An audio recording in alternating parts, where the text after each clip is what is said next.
We welcome you to the Divine Connection. Divine connection इस programme में हम आपका स्वागत करते हैं। Glad to be back and thank you for joining us.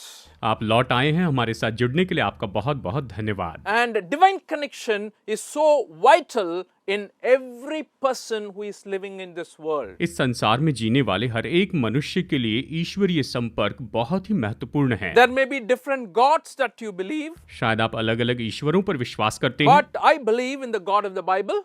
लेकिन मैं बाइबल के परमेश्वर के ऊपर विश्वास करता हूँ I am connected to this God of the Bible. और मैं बाइबल के इस परमेश्वर के साथ में अपने जीवन में जुड़ा हुआ हूँ। And He made me, उसी ने मुझे बनाया है and that's what He said in the very beginning of the Bible.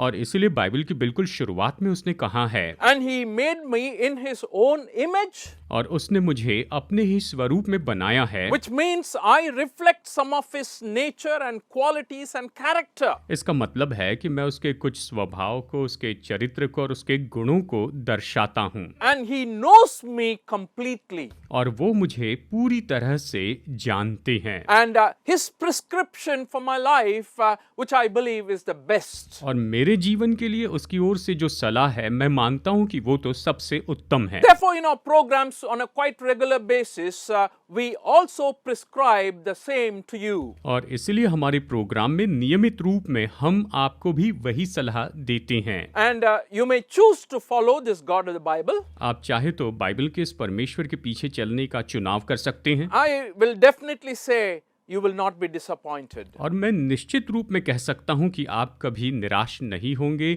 आप कभी भी इसके लिए खेद नहीं करेंगे। And God of the Bible is such an amazing God. और बाइबल के जो परमेश्वर हैं, ये तो सच में बहुत ही महान परमेश्वर He हैं। has the power to interfere in your lives. उसके पास इतनी सामर्थ है कि वो आपके जीवन में हस्तक्षेप कर सकते हैं। He has the love and compassion to help us out when we are in trouble.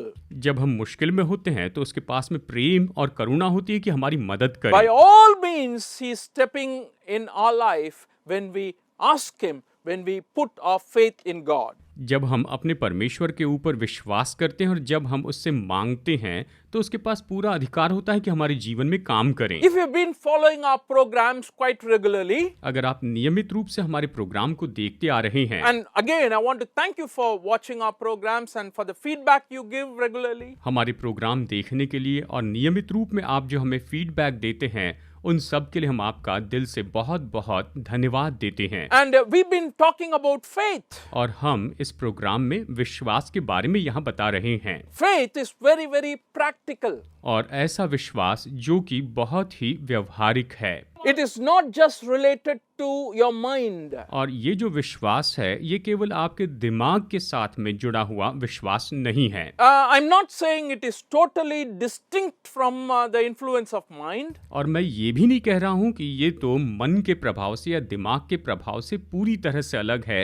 ये मेरे कहने का अर्थ नहीं है। Definitely mind is included there. हाँ, निश्चय ही इसमें तो हमारा मन जुड़ा होता ही है, But it goes beyond our mental understanding. लेकिन ये तो हमारी मानसिक जो समझ है उससे भी परे होता है। That's when you give your life over to God and then faith becomes complete. और इसीलिए जब आप अपना जीवन परमेश्वर को समर्पित करते हैं, तभी विश्वास पूरा होता है। You know, we saw a lot of images that are used in the Bible for faith. विश्वास के लिए बाइबल में उपयोग की गई बहुत सी तस्वीरों को हमने यहाँ पर देखा है। We spoke about the footsteps of faith that Abraham followed. हमने आपको ये भी बताया था कि अब्राहम विश्वास के जिन कदमों में चला, हमें उसके उन पद चिन्हों पर चलते चले जाना होगा। And we are prescribed and we are recommended to follow the same footsteps. और हमें सलाह दी गई कि हम उन्हीं पद चिन्हों का पालन करें। And in the last program we saw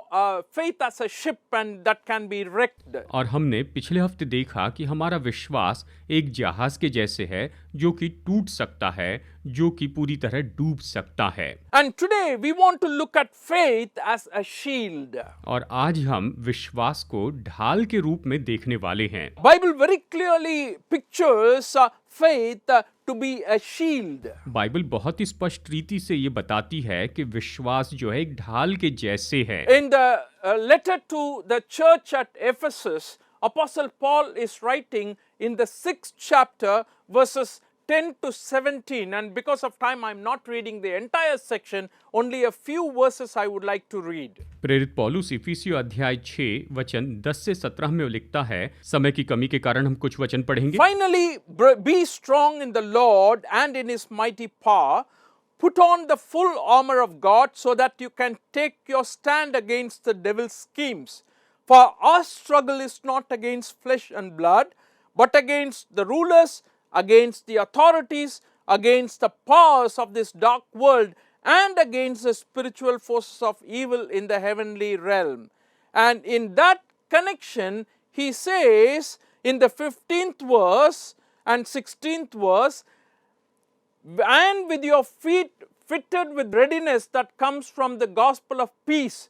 In addition to all this, take up the shield of faith with which you can extinguish all the flaming arrows of the evil one. इफिसियों अध्याय 6 वचन 10 से 17 में हम पढ़ते हैं, निदान प्रभु में और उसकी शक्ति में बलवंत बनो, परमेश्वर के सारे हथियार बांध लो कि तुम शैतान की युक्तियों के सामने खड़े रह सको, क्योंकि हमारा ये मल्ल युद्ध लहू और मांस से नहीं, परंतु प्रधानों से और अधिकारियों से और इस संसार के अंधकार के हाकिमों से और उस दुष्ट की आत्मिक सेना से है जो आकाश में है।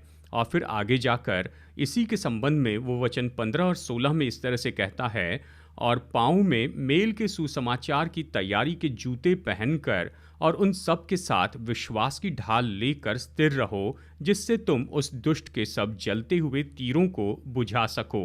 इस तरह से पौलुस यहाँ पर इन वचनों में हमें बताता है। And this passage talks about, apart from all the other armor God has provided for us, take on the shield of faith, which is very, very helpful in fighting against the evil one. और यहाँ पर वो हमें परमेश्वर के हथियारों के बारे में बताता है और साथ में ये कहता है कि तुम विश्वास की ढाल ले लो, जो कि सच में उस दुष्ट शत्रु के विरुद्ध में बहुत ही महत्वपूर्ण है। And I want to talk about the reality of our life in Jesus. अब मैं आपको यीशु में हमारी जीवन की वास्तविकता के बारे में यहाँ पर बताना चाहता हूँ। What I mean by that is, this life in Jesus is filled with a lot of challenges and struggles. मैं ये बताना चाहता हूँ कि यीशु के साथ हमारा ये जीवन चुनौतियों और मुश्किलों से भरा है। Don't think of our life as just peaceful, non-combatant lifestyle we are experiencing as we live in this world. ये मत सोचिए कि जैसे कि हम इस संसार में जी रहे हैं तो हमारा जीवन बड़ा शांति से बीतेगा, इसमें कोई युद्ध नहीं करने पड़ेंगे। And Paul is very clearly reminding us that our struggle is not against flesh and blood. और पौलुस हमें यहाँ पर अच्छे से याद दिला रहा है कि हमारा ये मल्ल युद्ध लहू और मांस से नहीं है, But against authorities, but against the rulers and against the powers of the dark world. लेकिन प्रधानताओं से है, अधिकारियों से है, हाकिमों से है, संसार की दुष्ट शक्तियों से है।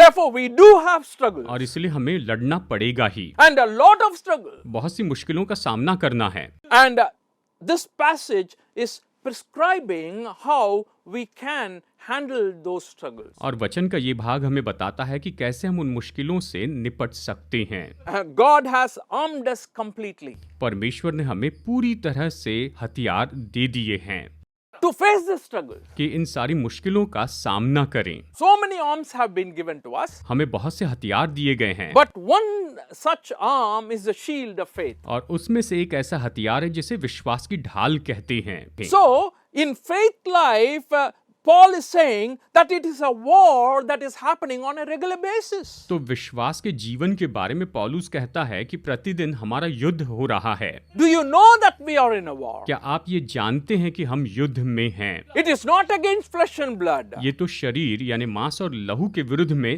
नहीं है, but it is against authorities, the heavenly realms, the principalities. लेकिन ये तो प्रधानताओं के विरुद्ध में है और आकाश के जो हाकिम हैं, जो अधिकारी हैं, उनके विरुद्ध में युद्ध है। God has armed us fully, परमेश्वर ने हमें पूरी तरह से हथियार दे दिए हैं, but he said, take on the shield of faith. लेकिन उसने ये भी कहा है कि तुम विश्वास की ढाल ले लो। You know something, Bible says from the very beginning, even in the Old Testament, the example of shield is so very crucial to understand the protection God gives to us. ढाल का ये उदाहरण इस बात को समझाने के लिए है कि परमेश्वर हमें किस तरह की सुरक्षा प्रदान करते हैं। We read about this in the Old Testament, though God called Abraham in the 12th chapter, in the 15th chapter when he was speaking to him, in the first verse he says like this. देखिए, परमेश्वर ने उत्पत्ति में Abraham को 12वें अध्याय में बुलाया था, लेकिन अध्याय 15 में जब परमेश्वर उससे बात कर रहे थे तो आइए इस वचन को देखते हैं। After this, the word of the Lord came to Abraham in a vision. Do not be afraid, Abraham. I am your shield, your very great reward. इन बातों के पश्चात यहोवा का ये वचन दर्शन में अब्राहम के पास पहुंचा कि हे अब्राम, मत डर, तेरी ढाल और तेरा अत्यंत बड़ा फल मैं हूं। इस तरह से उसने कहा। He told Abraham very clearly, I am your shield. उसने अब्राहम से बिल्कुल स्पष्ट कहा कि मैं ही तेरी ढाल हूं। What does that mean? इसका क्या अर्थ है? I am there to help you, protect you. मैं तेरी मदद करने के लिए, तेरी रक्षा करने के लिए हूं। And you may face struggles as you travel towards Canaan. और जैसे तुम कनान की ओर यात्रा करोगे तो तुम मुश्किलों का सामना करोगे। You may face struggles to believe in what I have promised to you. मैंने तुझसे जो प्रतिज्ञा की उस पर विश्वास करने में शायद मुश्किल होगी। But I am your strength, I am your shield. लेकिन मैं ही तेरा बल हूं, मैं ही तेरी ढाल हूं। You know, first of all, when you think of a shield, I will say that a shield is very, very sturdy. सबसे पहले आप जब ढाल के बारे में सोचते हैं तो मैं यही कहूंगा कि ढाल तो बहुत ही स्थिर रहती है। And I will say it's strong. मैं कहूंगा वो मजबूत होती है।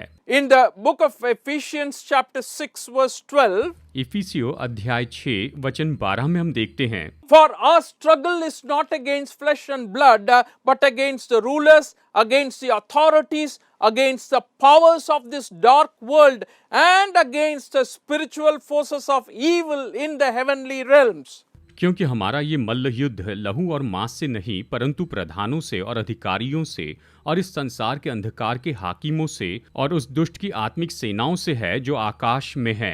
Therefore, to handle this vast and such a big battle that we are having today, our faith as a shield must be very strong and sturdy. और इसलिए जब आज हम इस तरह से आत्मिक युद्ध में जुड़े हैं तो हमारी जो ढाल है बहुत ही स्थिर होनी चाहिए, बहुत ही मजबूत होनी चाहिए। And whenever companies make different products, जब भी कोई कंपनी अलग अलग तरह के प्रोडक्ट्स का उत्पादन करती है, whether they make a vehicle, चलिए कहिए कि वो कोई गाड़ियां बनाती हैं and they test the vehicle, और वो उस गाड़ी का टेस्ट करते हैं, उसको चलाकर देखते हैं, and it's written very clearly sealed, tested, okay. और उसके ऊपर लिखा रहता है कि टेस्टेड ओके करके। I have seen that in different products we have purchased. हमने जो अलग अलग उत्पादन खरीदे हैं उसके अंदर मैंने ये देखा है, It is tested, okay. और उसके ऊपर लिखा होता है tested okay.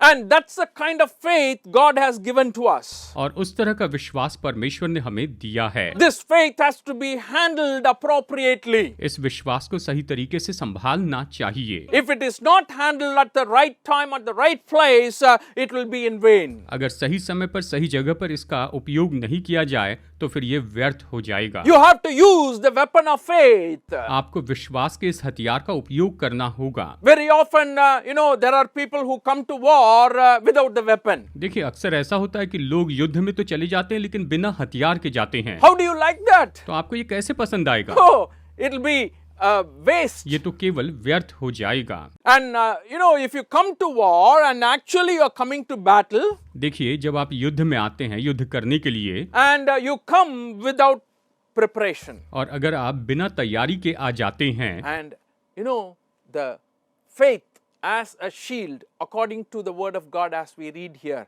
we want to tell you it is something that is very sturdy and long lasting and strong God has given to us. और विश्वास जिसका हम यहाँ पर अध्ययन कर रहे हैं ये तो बहुत ही स्थिर रहता है, बहुत समय तक रहता है और यही विश्वास परमेश्वर ने हमें दिया है। And James chapter 1 verses 2 to 3 says like this. याकूब अध्याय 1 वचन 2 और 3 ये कहता है, Consider it pure joy, my brothers and sisters, whenever you face trials of many kinds, because you know that the testing of your faith produces perseverance. याकूब अध्याय 1 वचन 2 और 3, हे मेरे भाइयों, जब तुम नाना प्रकार की परीक्षाओं में पड़ो तो इसे पूरे आनंद की बात समझो, ये जानकर कि तुम्हारे विश्वास के परखे जाने से धीरज उत्पन्न होता है। What does it mean? तो इसका क्या अर्थ होता है? Faith is constantly attacked and through that it is tested. विश्वास पर निरंतर हमला होते रहता है और इसी के द्वारा इसे परखा भी जाता है। इसका यही तो अर्थ होता है, जानते हैं। After testing, it produces more and strength to the person who is going through the trial. और जब परखने जाने के बाद ये तो जो व्यक्ति उस परीक्षा से जा रहा है उसे और ज्यादा बल देता है। And that's a very interesting point as we read. You know, the shield of faith is strong and very sturdy. और जैसे हम पढ़ते हैं ये तो बहुत ही महत्वपूर्ण विषय है कि विश्वास की जो ढाल है ये तो बहुत ही मजबूत और स्थिर रहती है। The second thing I want to share with you is the shield is something that guards us. दूसरी बात जो मैं आपको बताना चाहता हूँ कि ढाल तो ऐसी होती है जो कि हमारी रक्षा करती है। When you ride a two-wheeler or a motorcycle, you wear a helmet to guard your head. जब आप मोटरसाइकिल या कोई और टू व्हीलर चलाते हैं तो अपने सिर की रक्षा करने के लिए आप हेलमेट पहनते हैं। You may wear a jacket or you may wear a shoe. शायद आप कोई जैकेट पहनते हैं या फिर आप जूते पहनते हैं। These are things that protect you. ये जो ऐसी चीजें हैं ये आपकी रक्षा के लिए हैं। And the idea of a shield takes on what has to come on us. ढाल के पीछे का असली मकसद यही है कि जो हम पर आने वाला है वो तो उस ढाल के ऊपर आ जाता है। And you have something ahead of you, you keep it and the shield protects that. And whatever comes on you is prevented by the shield. आप ढाल रखते हैं अपने सामने और आपके विरुद्ध में जो कुछ भी आता है उससे उस ढाल के द्वारा आपकी रक्षा होती है। There are different kinds of shields. अलग अलग तरह की ढाल होती हैं। But the one that is used here in the Bible, in the root word, it has the idea of a door. देखिए यहाँ पर बाइबल में ये जो शब्द उपयोग किया गया है इसके पीछे मुख्य विचार तो एक दरवाजे का या कहिए एक फाटक का मुख्य विचार है। Suppose you are behind the door kind of covers your entire body. अगर आप उस दरवाजे के पीछे हैं तो वो जो दरवाजा आपके पूरे शरीर को बचाता है। From head to toe, you're protected. आप सिर से लेकर पैर तक सुरक्षित रहते हैं। Wherever the trials may come or challenges may come, चाहे जहां भी चुनौतियां हो या मुश्किलें हो, faith is our shield. विश्वास ही हमारी ढाल है। Faith in God is our shield. परमेश्वर में विश्वास ही हमारी ढाल है। That's why we trust in God. और इसलिए हम परमेश्वर पर भरोसा करते हैं। Psalm 91 verses 1 to 4 says like this. भजन संहिता 91 वचन 1 से 4 यही तो कहता है। I will read 1 and 4. मैं वचन 1 और 4 यहाँ पर पढ़ता हूँ। Whoever dwells in the shelter of the Most High will rest in the shadow of the Almighty. जो परम प्रधान के छाए हुए स्थान में बैठा रहे वो सर्वशक्तिमान की छाया में ठिकाना पाएगा। 4th verse. He will cover you with his feathers, and under his wings you will find refuge. His faithfulness will be your shield and rampart. वचन 4, वो तुझे अपने पंखों की आड़ में ले लेगा और तू उसके पैरों के नीचे शरण पाएगा। उसकी सच्चाई तेरे लिए ढाल और झीलम ठहरेगी। God is our shield according to the word of God. परमेश्वर के वचन के अनुसार परमेश्वर ही हमारी ढाल है, ये कहता है। That shield is guarding us. और ये जो ढाल है ये हमारी रक्षा करती है। Yes, faith, the shield is sturdy. हाँ, निश्चय ही विश्वास यानी वो ढाल तो स्थिर है। The shield guards us.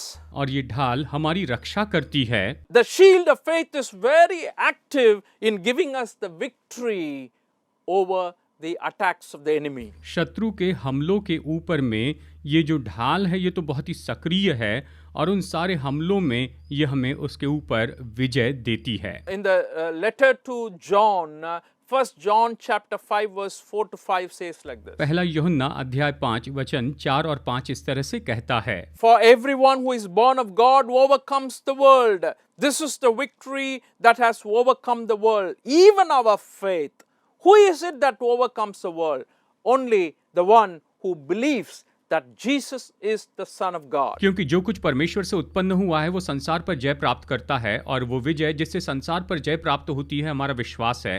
संसार पर जय पाने वाला कौन है? केवल वो जिसका विश्वास है कि यीशु परमेश्वर का पुत्र है। This is the victory that has overcome the world, even our faith. वो विजय जिसने संसार पर जय प्राप्त होती है हमारा विश्वास है, इस तरह ये वचन कहता है। And there you see, faith is connected directly to the victory that you and I have in Jesus Christ. अब यहाँ पर हम देखते हैं कि विश्वास तो सीधे रूप में उस विजय से जुड़ा हुआ है जो हमारे पास यीशु मसीह में है। And as I told you in the earlier program, God is concerned about our walk of faith, and He is there to help you and assist you. और जैसे मैंने आपको पिछले प्रोग्राम में बताया, परमेश्वर विश्वास में हमारे चलने की परवाह करते हैं, और वो वहाँ पर है कि ऐसे चलने में वो आपकी और मेरी मदद करें। Paul, a servant of God, has gone through a lot of pain and suffering in the ministry. परमेश्वर का दास पौलुस भी सेवकाई में बहुत से दर्द और दुखों में से होकर गया। And when he was going through those sufferings, he said like this. और जब वो उन दुखों में से जा रहा था तो उसने इस तरह से कहा। 2 Timothy 1:12 we read like this. दूसरा तीमुथियुस 1:12 में हम इस तरह से पढ़ते हैं। He says, "That's why I am suffering as I am. Yet this is no cause for shame, because I know whom I have believed, and am convinced that He is able to guard what I have entrusted to Him until that day." वो कहता है, इस कारण मैं इन दुखों को भी उठाता हूँ पर लजाता नहीं, क्योंकि मैं उसे जिसकी मैंने प्रतीति की है जानता हूँ कि मुझे निश्चय है कि वो मेरी थाती यानी मेरी धरोहर की उस दिन तक रखवाली कर सकता है। इस तरह से यहाँ पर पौलुस बताता है। And the shield of faith is something that we can use so that all the attacks of the enemy, the evil one, can be blocked. और विश्वास की ढाल का हम उपयोग कर सकते हैं ताकि वो दुष्ट जो हमारा शत्रु है उसके सारे हमले को हम रोक सकें। And God is also together traveling with us in this battle. और इस युद्ध में परमेश्वर हमारे साथ में यहाँ पर हैं। And He is fighting for you as well. और साथ ही वो आपके लिए भी लड़ रहे हैं। And in Psalm chapter 42 verse 5, और भजन संहिता 42 वचन 5 में हम देखते हैं, "Why my soul are you downcast? Why so disturbed within me? Put your hope in God, for I will yet praise Him, my Savior and my God." कहता है, हे मेरे प्राण, तू क्यों गिरा जाता है और तू अंदर ही अंदर क्यों व्याकुल है? परमेश्वर पर आशा लगाए रहे, क्योंकि मैं उसके दर्शन से उद्धार पाकर फिर उसका धन्यवाद करूंगा। Why are you downcast, my soul? हे मेरे प्राण, तू क्यों गिरा जाता है? And if you're someone who is going through this struggle and still feeling downcast, अगर आप ऐसे हैं जो मुश्किलों से जा रहे हैं और आप खुद को नीचा गिरा हुआ महसूस करते हैं, the psalmist is saying, put your hope in God. In other words, put your faith in God. भजनकार कहता है, परमेश्वर पर आशा रख, दूसरे शब्दों में उस पर विश्वास कर। He's our Savior. वो हमारे उद्धारक हैं। He's our God. वो हमारे परमेश्वर हैं। And He knows you fully well. और वो आपको पूरी तरह से अच्छे से जानते हैं। He is concerned about you. वो आपकी परवाह करते हैं। He cares for you. वो आपकी परवाह करते हैं। He is someone who gave His life for you. उसी ने तो आपके लिए अपना जीवन दे दिया है। And definitely He will give all the things that you need in this world and in the world to come, provided you put your trust in Him. और निश्चय ही इस संसार में और आने वाले संसार में आपको जिस किसी बात की ज़रूरत है वो निश्चय ही आपको देंगे, बस आपको उस पर भरोसा रखना ज़रूरी है। God bless you today. परमेश्वर आज आपको बहुतायत से आशीष दे।